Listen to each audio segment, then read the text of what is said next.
Today, I'm going to be making a quick video about the resources that I personally use to learn Japanese.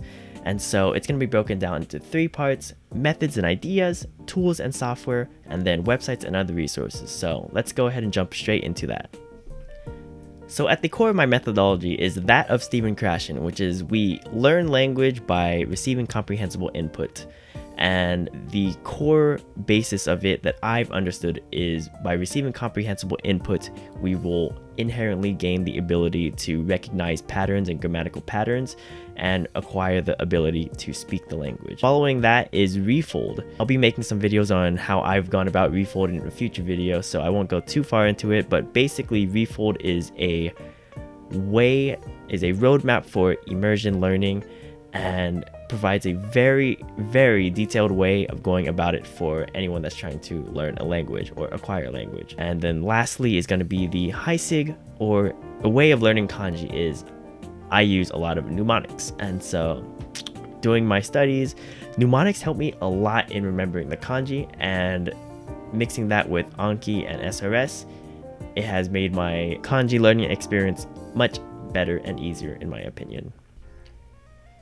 So for tools and softwares, I have quite a few that I use, but first off, we're going to start with Anki.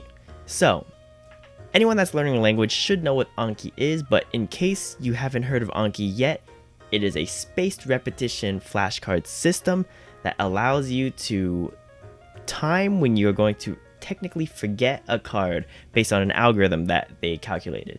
And so the way this software works is you upload a deck or you create some cards, and you'll determine how many new cards you'll get, how many reviews you want, and basically every day you get a certain amount of reviews and a certain amount of cards to do, and once you're done with that, you're done for the day. Then the next day and the days following, you'll continue getting new cards and reviews based on a certain algorithm that predicts when you're going to forget those cards. The only caveat to Anki is in the beginning, you don't know how many new cards or how many reviews per day you're going to actually get.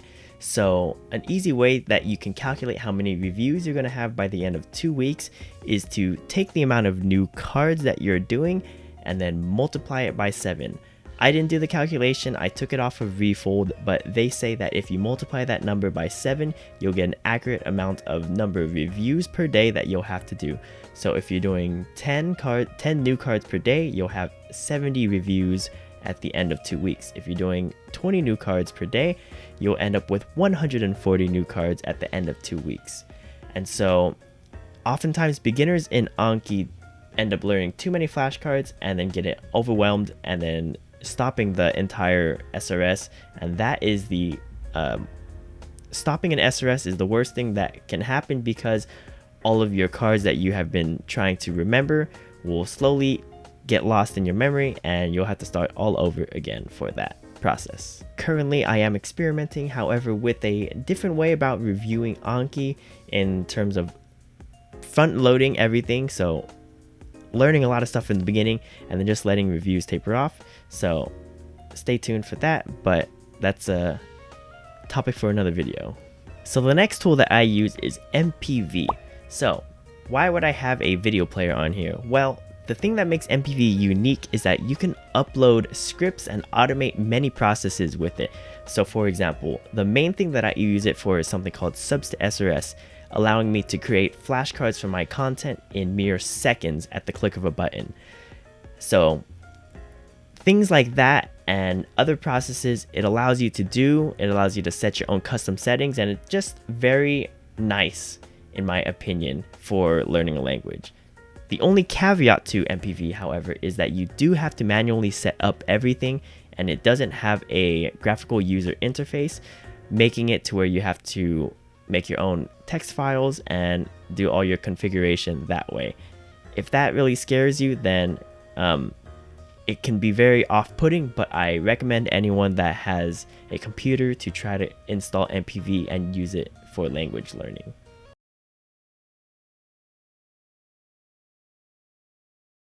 And lastly, the third main tool that I use is something called Yomi-chan.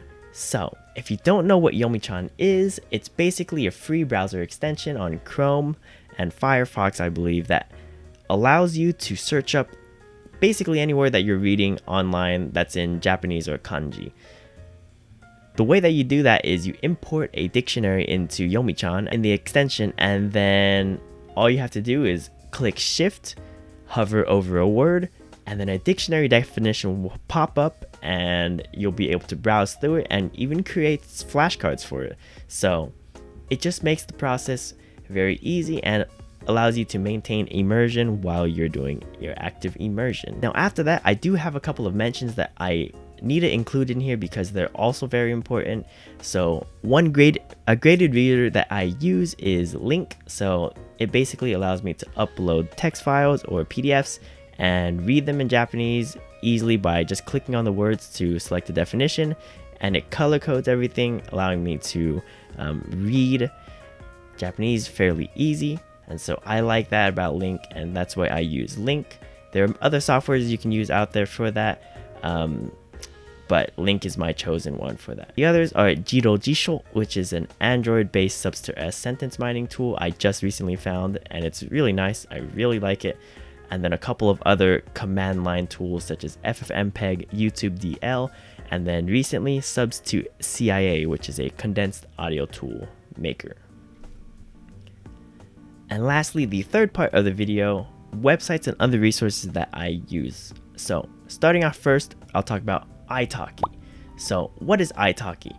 italki is basically an online resource or an online tutoring site that you can go to and sign up with native speakers and speak the language with them. And so I've been using italki for about 3 to 4 months now, and I think it's a good way to be able to get conversation with native speakers. The only caveat to italki is that it's not free, and so this may not work for everyone, especially if you're on a tight budget or you don't have access to a credit card or a card. The second resource is going to be Taikim's Grammar Guide. So this is often a lot of people's go-to for learning grammar, and I just think it's a very nice way of going about grammar, and it's got very nice explanations on there, and I'll go ahead and link that one in the description if you want to take a look at it. Third is going to be Kitsuneko, where it's a website that I can find Japanese subtitles for anime that I'm watching, and I think it's just a very easy and accessible way to find subtitles for anime if anime is your type of content. And fourth and last is going to be the condensed audio catalog.